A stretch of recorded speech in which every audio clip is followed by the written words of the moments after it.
begin by paying a glowing tribute to our late friend, late Professor of this, Kumar Singh, whose brainchild this series is. Unfortunately, he passed away in 2019 or 20. So my point of entry to this whole initiative was through Professor Singh. So way back in 2015, when I was in Delhi attending a seminar, Professor Satyanath, a very famous professor of modern Indian languages, he approached me and said that please don't say no. Professor Singh wants you to do this volume on Odia critical discourse. So the way I entered the whole initiative enterprise is very different from Professor Suneetha Rani's. But let me supplement what she has just said. One is that I think if you look at the translation scene in India, translation from regional languages into English, a foreigner would get the impression that Indians write only stories, poems, novels, and sometimes plays. That their languages are not languages of knowledge. They are constantly entertaining each other by telling each other stories, which then get translated, and then we are known through Sanskara or Paraja or some such novel or poem or the poetry written by Indians and then get translated into English. But then the situation has to change, because whenever modern literature in India came into being, it also generated a kind of critical tradition with it. People discussed literature. They didn't occur in a vacuum. When plays were written, poems were written, novels were written, they were also discussed, and sometimes they were also hotly debated. So these languages are also functioning as languages of knowledge, but no one paid any attention to them. We always thought that whenever they wrote about these books, they were being derivative, that they are merely imitating, echoing, reproducing certain Western critical categories like plot or maybe something else or some aesthetic criteria. They are mechanically applying to the Indian works in Indian literature that they are producing, poems or short stories or novels, plays, whatever. So this had to change, and I think I'm deeply grateful, we are all deeply grateful to Professor Singh, who conceived this very ambitious program. 15 languages, and 3 of them have been published. Odia, Critical Discourse in Telugu, Critical Discourse in Odia, and Critical Discourse in Bangla.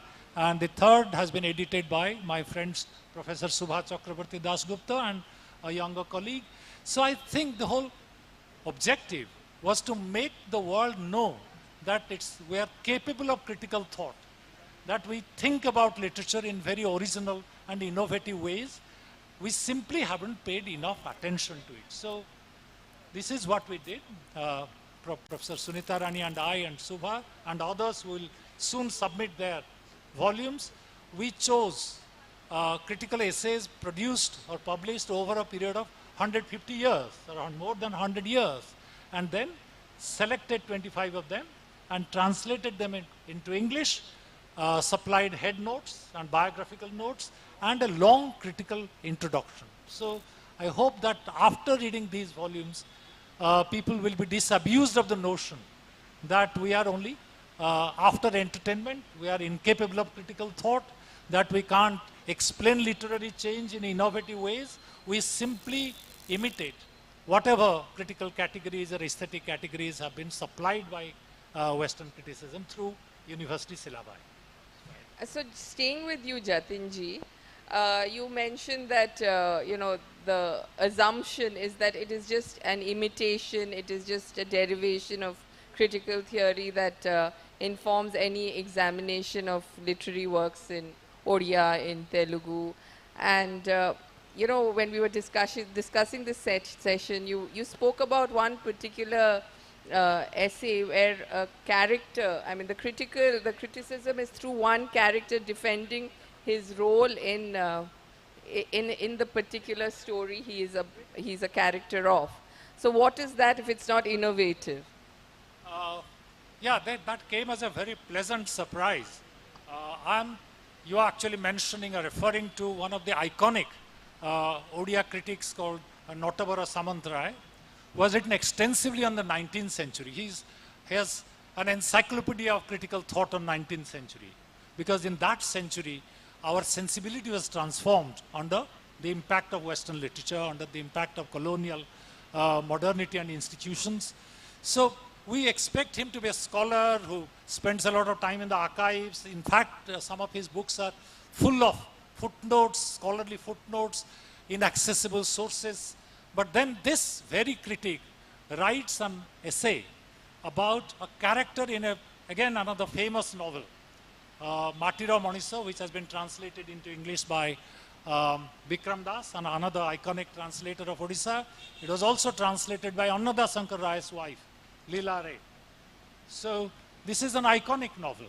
And in this novel, a particular female character is much maligned, because this is about a joint family, and the joint family disintegrates because of the greed or the selfishness of the younger daughter-in-law.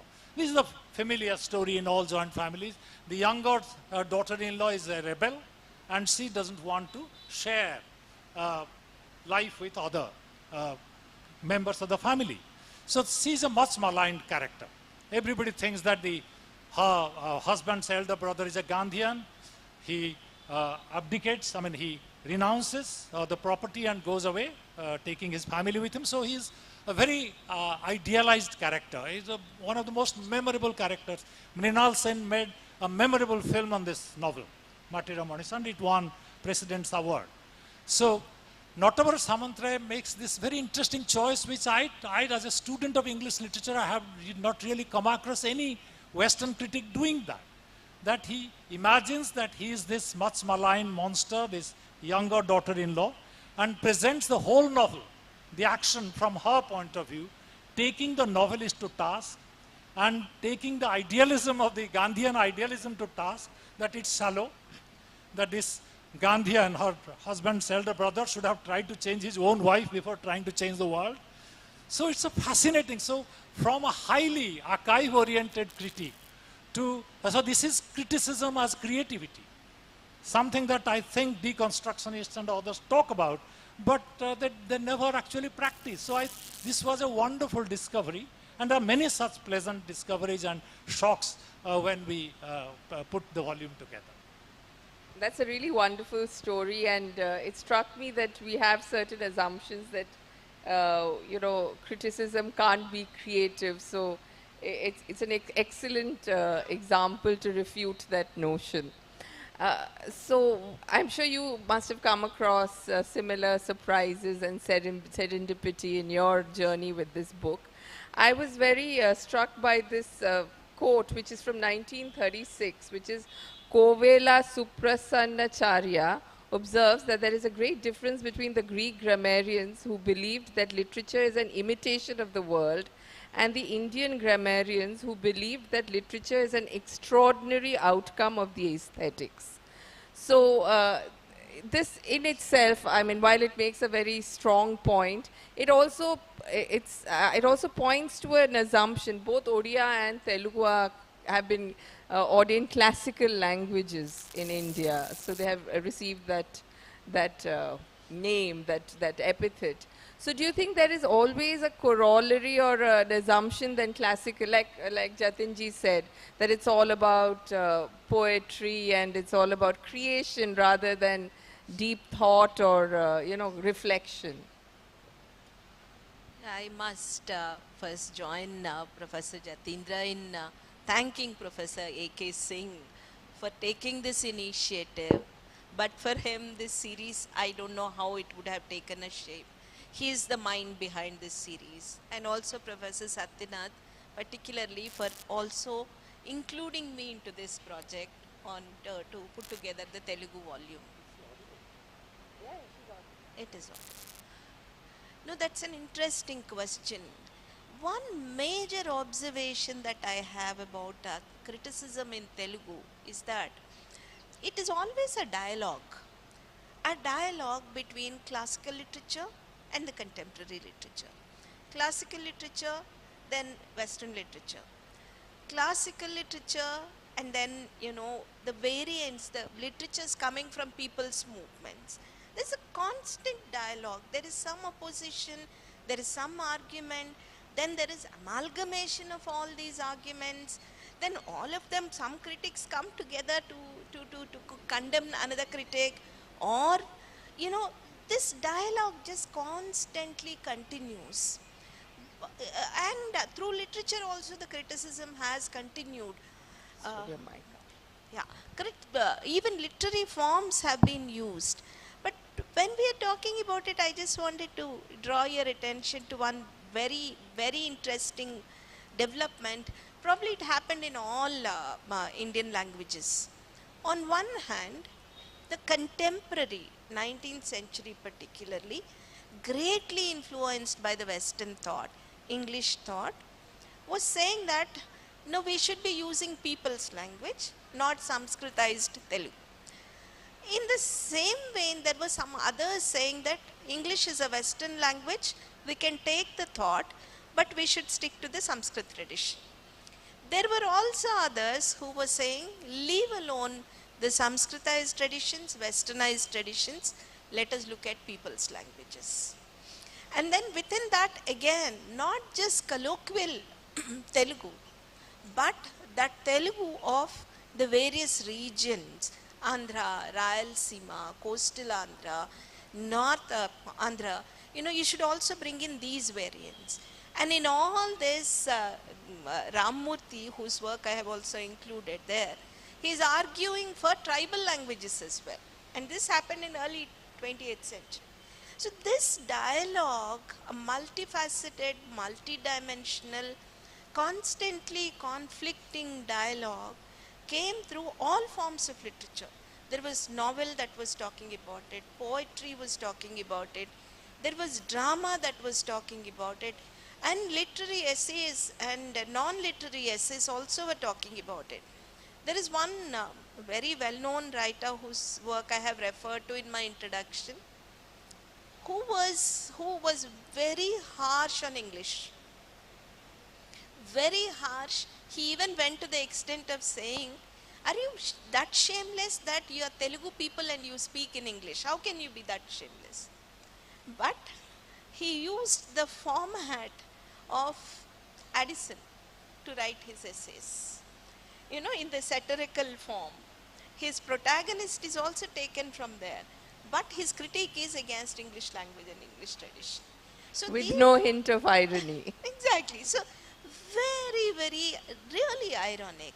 But I'm fascinated by the way they could simply move between traditions and the way they could draw from quote unquote enemy's language to strike at the enemy. Much later, of course, indigenous people started talking about reinventing enemy's language. But in Telugu, it started happening in 19th century itself. Whether it is against the tradition, again, a quote-unquote oppressive tradition of Sanskrit or colonizing tradition of English, it started happening at that time. Fascinating.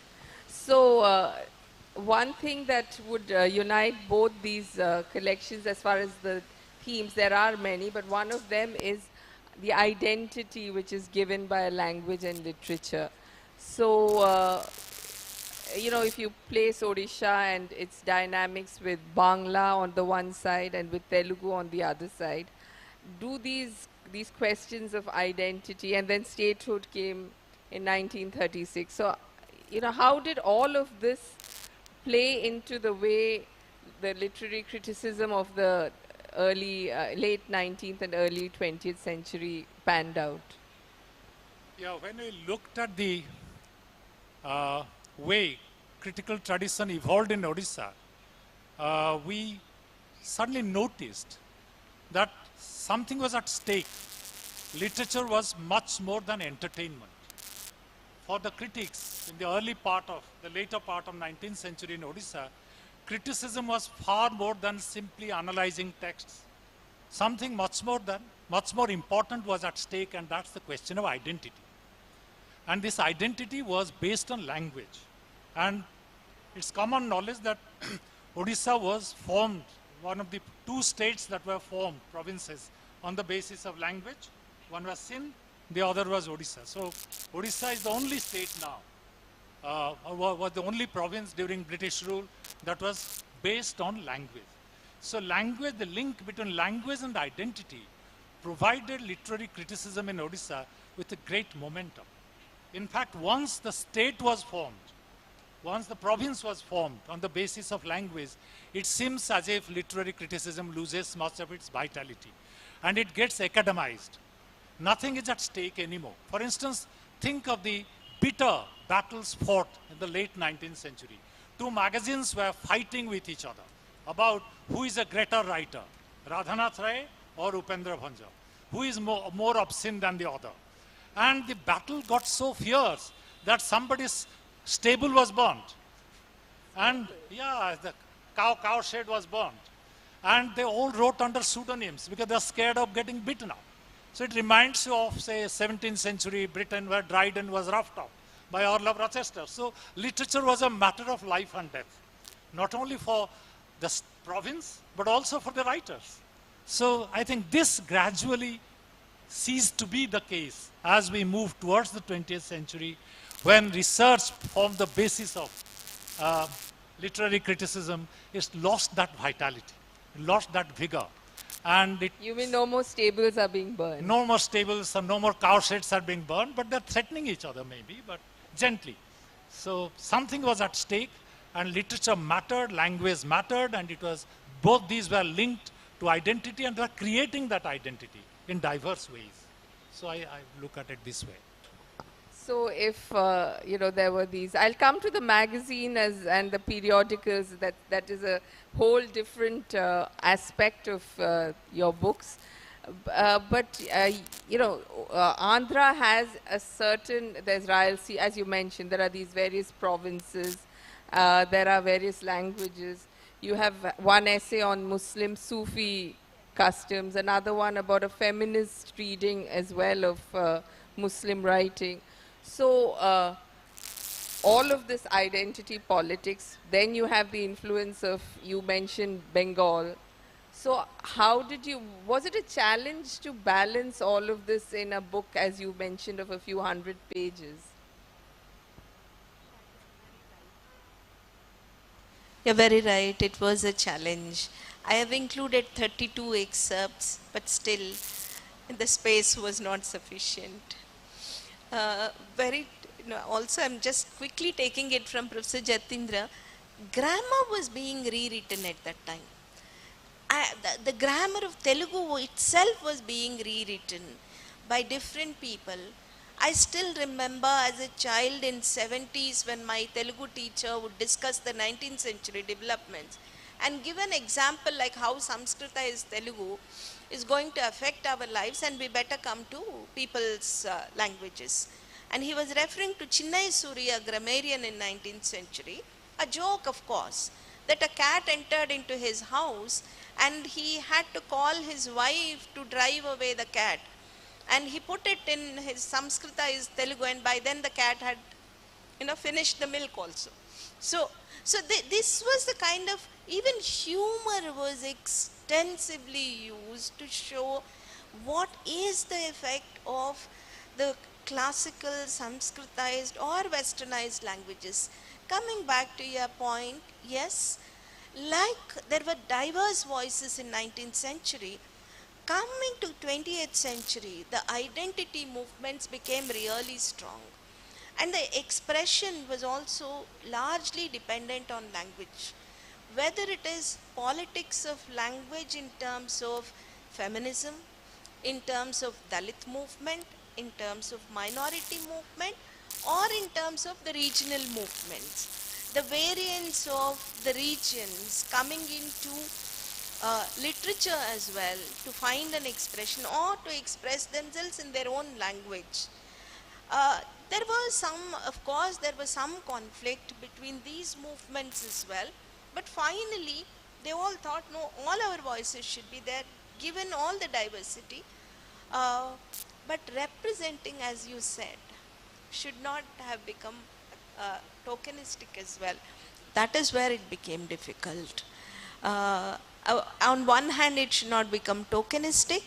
On the other hand, all the voices should be included.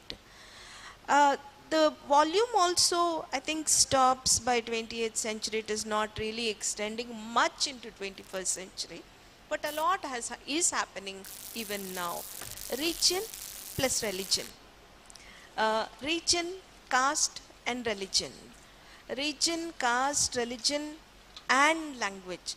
So the combinations are also increasing gradually. Like we talked about Sufism, the article on Sufism,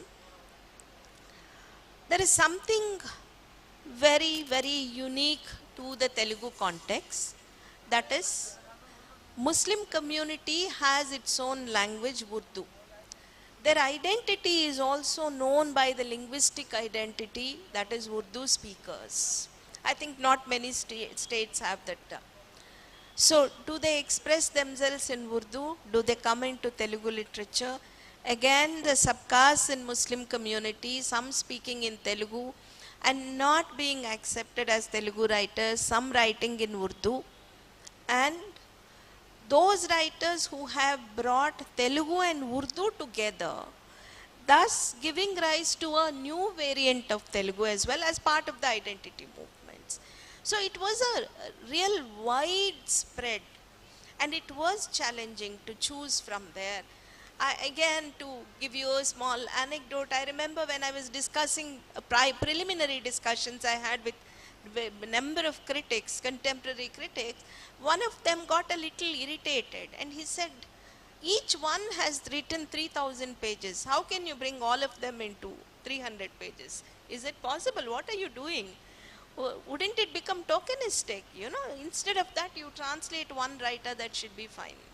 Okay, it is that kind of challenge that the editor of a volume like this has to face. Maybe we could discuss later. That itself shows how political anthologizing can be. Not just literary, not just editing, not just putting it together. I think it's a very, very political move, a political project to put all these excerpts together. Yes, we'll come back to that. But I'll come to Jatinji now, and he mentioned it briefly about these magazines and periodicals. You know, the whole literary magazine itself is like some of our endangered animals. Across vernacular languages, I'm associated with one which we are doing in Bengali, which is, it's a slow burn. You know, people have lost the habit of flipping through a literary magazine, reading short stories, reading articles, long-form journalism. It is something we have just lost the habit of. So your essays, some of them hark back to the golden era of these periodicals and magazines. So what was their contribution in creating a critical discourse, an analyzing temper at that time? I think literary magazines played a crucial role in shaping critical discourse in Odisha. In fact, perhaps they played a key role in doing that. And we must have in mind the transition from orality to print. Orality to scribal production, palm leaf manuscripts, and then print. And once print was introduced into Odisha, first by the missionaries, then by members of the educated Odia middle class, magazines actually came to be published in large numbers. And these magazines didn't distinguish between news and literature. Since there are very few magazines, they published both. So news, reportage, and also poems and stories. So one important contributions these literary magazines did, was through review. Book review was, I think, laid the foundation of critical discourse in Odisha, maybe elsewhere. And in fact, in the late 19th century, there is a very interesting, we came across something very interesting. There is this spoof review, which tells you how to destroy a writer's reputation through a review. So way back in the late 19th century, writers are not very innocent lot. They are cantankerous people. So this review What can I say? Yeah, so they give you a list of things you should do in order to destroy a writer's reputation, especially if they are from Baleswar. So you know these rivalries emerge between Cuttack and Baleswar, between Cuttack and South Odisha, all these regional rivalries, and what kind of language that would be. If it's infested with Telugu words, they're laughed at.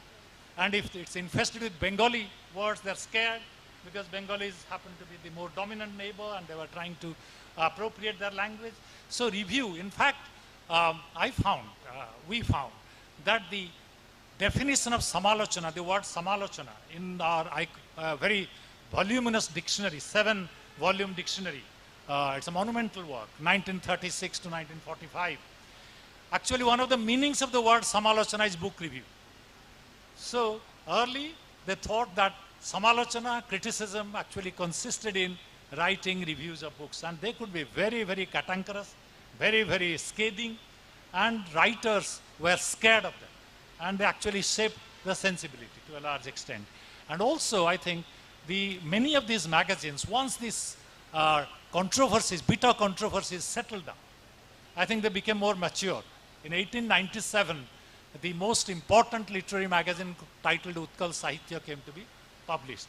And in a state which is notorious for the short-lived magazines, it survived for nearly 37 years. And it played a dominant role in shaping critical sensibility. So what did they do? They did, for instance, they introduced new literary forms like essay, which was not there, sonnets, elegies, and short stories were translated from the French, Russian masters, British writers. So they explained innovation. They are also explaining innovation. They are revising the canon.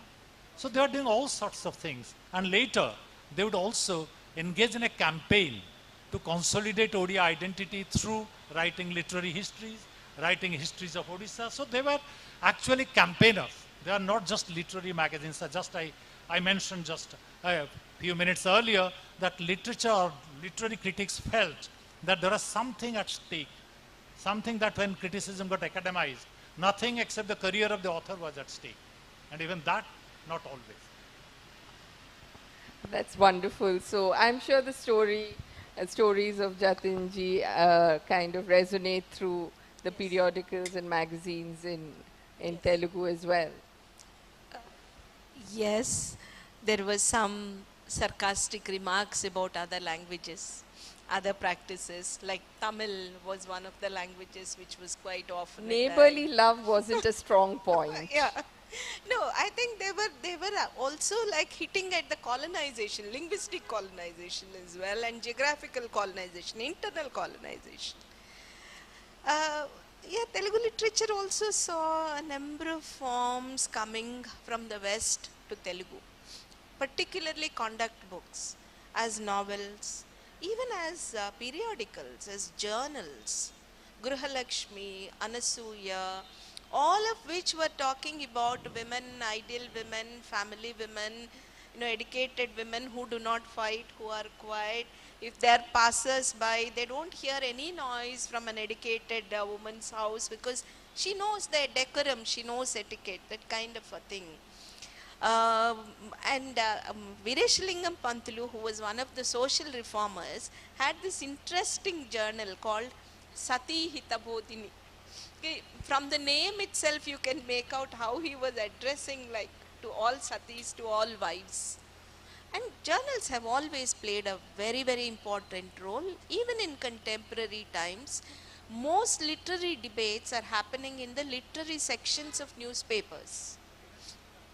Very crucial debates. So do these exist in your Enadus and your... Every newspaper has a literary section on a particular day of the week. And that day, all these articles, debates, discussions related to literature, critical thought, all of them are published there. I think that has become one major forum for critics and writers to discuss to discuss literary issues as well as the contemporary issues as well. If you go back a little, 90s particularly, there were major debates around Dalit movement, Dalit literature, Dalit critical thought, and feminist critical thought, feminist language, including the language about the labor pains and things like that. All these debates happened in the literary sections of the newspaper. And then they were turned into volumes and all that. Later they came out as volumes. But thanks to those, that space that newspapers could provide, apart from the journals, I think till mid 20th century, the periodicals, they're playing a major, magazines are playing a major role. But after that, I think slowly the newspapers have taken over with the literary sections. So that is how they're still playing a major role with all these debates. Still they're putting forth. I think very recently there was this strong argument about Nalini Jamila's autobiography, the autobiography of a sex worker. That kind of was also in the national Yes, spectrum, very intense, dense arguments also have been happening. Fascinating. So, does it happen in Odia newspapers at present? No, I don't think so. Literature has suddenly stopped being an issue over which people can passionately debate. But I think one important aspect of literary discourse in Odisha, I don't know, it must be the same with Telugu and Bangla, is that writers themselves were great critics. So we have included 3 or 4 brilliant pieces by creative writers themselves. For instance, Surendra Mohanty is a great novelist, and he has written a critical piece on 2 great writers. And it's a hilarious piece. He has given 2 photographs. There are only 2 photographs in our otherwise dull volume. So these photographs feature Radhanath Rai and Fakir Mohan Senapati, 2 iconic Odia writers, as renunciates. They are very religious people sitting there and praying to God. Then Surendra Mohanty says that these are hedonists. When he was a young man, teacher in a school, Fakir Mohan Senapati was writing slokas on a pubescent young girl. And Radhanath Rai fell passionately in love with a Bengali poetess who committed suicide, and later printed a pamphlet explaining why she seduced him and distributed it through his son. So all this Surendra Mohanty writes here, these are hypocrites. These are actually hedonists. And as long as we don't confront the fullness of human nature, the realities of human existence, we will produce literature of a very low quality.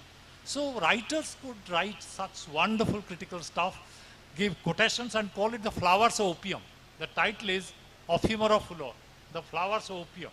That these are people who are actually opium addicts or the opium of life, intoxicated by life, and pretending that they have now become renunciates. And similarly, I think Gopinath Mohanty, who is very well known as a writer, he has contributed, he contributed a brilliant piece on why Tagore couldn't influence Odia literature. It's a long essay, wonderful scholarly essay on why Tagore was such a huge influence on literatures in other parts of the country, could not influence Odisha. So we have such powerful essays by, and Fakir Mohan Senapati himself writes a hilarious review of Meghnad Badh Kapya. And it's actually a hilarious critique of this iconic Bengali text, epic. And it provoked another Bengali gentleman to write equally acerbic review. So this was a world of cut and thrust, passionate debate about literature. They were discussing issues of language, identity, rasa, Western theories, what should be the purpose of the objective of literary literature. So these questions have suddenly taken a back seat. Literature has become too academic. Literary criticism has become too academic, and it has squeezed the space for the amateur. The inspired amateur is no longer able to find a space here. So that's what has happened to literary critical discourse. That's a wonderful term, the inspired amateur. So, now we'll come to the circle back to the point you made, and I'll ask both of you. So, Suneetha ji, you talked about, editing an anthology being an inherently political task. Yes. And there is much to be said about the omissions as well as those that make it.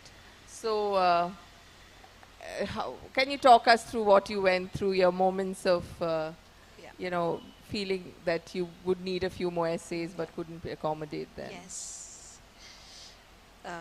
again to to your previous question and what Professor Jatindra was saying now. I think the anthology from Telugu also has many creative writers as well.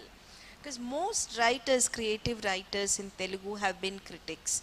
Probably they were the most effective critics as well. They were doing both, particularly on society, culture. Like Chalam writes about man and woman, a theoretical piece in English at that time. And he was one writer who was like, who can be called the very first feminist in Telugu. And coming back to the question that you have asked, when I put together all the texts there as an anthology, the first comment that I received is that this looks like a feminist anthology. This doesn't look like critical discourse in Telugu, but looks like feminist critical discourse in Telugu. Such assumptions, such opinions, such points of view also become very limiting, confining for for an editor or for an academic who is putting an anthology like that. And one constraint that I also had was that the dialogue, the discourse continued into other writings of the writers as well.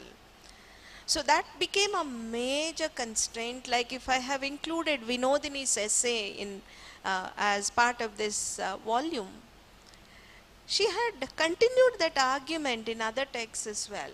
Probably that would have added, had I, if I was able to bring in other essays, if there was more space, if there were multiple volumes, it would have really added. And one more limitation also is that, like just now we were discussing, there's so many voices. Leaving out any one argument, any one voice will become very glaring in a volume like that. So that was a very challenging thing. Maybe that became also a limitation in carefully picking and choosing so that I don't omit any quote unquote important voice. But being in gender studies, knowing about, and also new literatures in English as one of my specializations, I know the importance of quote unquote minor voices, not major voices. So they were also very, very important. So that dilemma was always there, maybe, which became one of the limitations of the book. But when I said it is a political project, because I can see what kind of texts I have chosen, not just those that have voiced one section of the society, one ideology of the society, or one region of the society, because the standard Telugu as it was looked upon, the literary Telugu as it was described, was coming from a very small region in Andhra Pradesh. I did not want to stick to that definition of standard Telugu. So I think in a sense it broke not just the excerpts that are included in the volume, but the very choice of these texts has, I think, shattered the whole concept of literary hegemony. That is how, and that is why I want to look at it as a political project, as an ideological project. Yes, I think ideological would be a more, let's say, a middle of the road description of it. So would you say yours was also informed, as Suneetha ji mentioned, it could have just been Kotak's, the writers from here, but you mentioned writers from different parts of Odisha, different periods. But does it still remain, while your attempt is to be inclusive, does it still remain a ideological and politically personal project? We were asked to include 25 essays, and if the time period you are covering is 150 years, or more than a century, it's almost impossible to be inclusive. So you exclude so many interesting voices in spite of yourself. So, and Andhra is far, I think, Andhra, Telangana are politically far more charged than Odisha. So, obviously ideology and politics will play a more overt role there than in Odisha. So, but politics is very much there. For instance, we noticed that only one woman contributor. I was going to ask you, yes. Sarala Devi, because of very few women engaged in critical practice, and only one Muslim. And this Muslim is also extremely apologetic. He's writing in 1917 or something, and he says that if people will find me, a Muslim, barging into the temple of Lord Goddess Saraswati, they will get the smell of onions. So he says that, and then writes a brilliant essay on Fakir Mohan Senapati. So only one Muslim, one woman, no tribal, no Dalit. So obviously our choices were restricted by the circumstances in which we found ourselves. And we were more interested in tracing the evolution of critical discourse in Odisha from orality, through scribal production, to print, through magazines, and then the identity politics and academization. So this is a broad narrative contour that we sought to trace. So that's how, obviously, many people will think that we have excluded X, left out Y, who are better than the, or much more worthy than the ones we have included, but that's the occupational hazard of any anthologist. So we are prepared for that kind of attack. We have already been prepared for it by the review, How to Destroy an Anthologist's Reputation. Oh, excellent. So before I think I can ask if there are any questions. Are there any questions in the audience? May I add to what Professor Jatindra was Yes, please, Suneetha ji. Professor Jatindra was referring to academization of literary discourse or critical discourse. I think in Telugu maybe the situation is slightly different. It is not entirely academization that is happening. Still it is in public domain. Literary circles are there, meetings are there, attacks, mutual attacks are there, like dismantling of the reputations is happening. It's still in the public domain. And literary academization probably only happens in Telugu departments where they are teaching. Even there, many departments still have confined themselves to the canon. Very few departments are looking at contemporary. There are some, but very few. More importance is given to the canon. So more vibrant, contemporary, radical discussions are happening outside the classroom, in the public domain. I thought it's an interesting point when you said academization of critical discourse. Yes, so why have you both put your mics down? I just wanted to ask whether there will be other languages. What is the future of this collection? Are others in the works?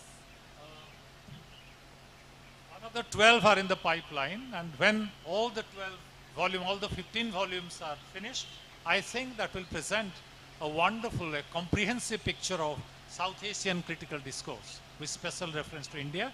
And I think people will no longer think that we have been entirely derivative in our approach to literary text. We have tried to develop our own idea of literature, our own idea of what literary criticism should do, and I think that will be a great contribution. So are you looking forward to this, really... one thing I wanted to ask, you're talking about this vibrant presence of voices in Telugu literature, which are outside the classroom and the department staff rooms. How do you think this book should reach these people? Because therefore the assumption, or rather one can one can assume that they would like to read these books. So sadly, Jatinji couldn't even get a copy. So how does one make literary criticism in a time of opinion? We all read a book and we immediately post on Facebook. It's become a very democratic space. Yes. So how does one make such writing accessible?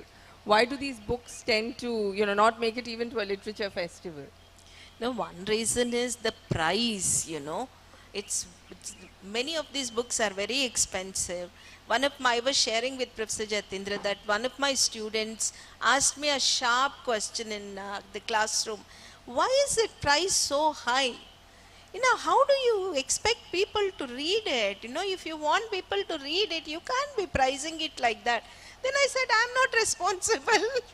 I'm not responsible. So within the class, in online classes, in 5 minutes, she downloaded it from website and she said, look, I downloaded it. Do you have a copy? She asked me. I don't have a copy of it, but I have already downloaded. So those who are trying to access, they are accessing. But you're very right. I think these books also have to reach those corners, those readers where there will be some discussion. And as Professor Jatindra said, I don't mind even if there is scathing criticism, even if the reputations are dismantled, but there should be a very serious discussion about these volumes. Right now, we have many literary groups in Telugu. Right now, we have one group called we had one called Jignasa, which had series of lectures. Now we have one called Pragya, which is again having series of every Sunday one literary lecture based on Western feminism or movements in India from other languages. I think this kind of interface among languages, not just between English and Telugu or English and Odia. For instance, an interface between Odia and Telugu would be really good. I think will be enriching for Telugu readers. So, so those interactions have to be made possible. I think that's a wonderful note to end on. Perhaps events like these, which are known, you know, I cop a lot of sharp blows for including sessions on cinema, etc. But whenever these people tell me this, when people accuse me of all of that, I notice that their eyes actually go to the cinema sessions and they will never see a session on literary discourse. So as much as it might be a problem of my programming, it's also the way they look at my program. So thank you, Jatin ji, for making this wonderful suggestion, and thank you, Suneetha ji. It's been an absolutely wonderful discussion. I mean, you aired and kind of ventilated the stuffy rooms of critical theory for all of us. Thank you so very much.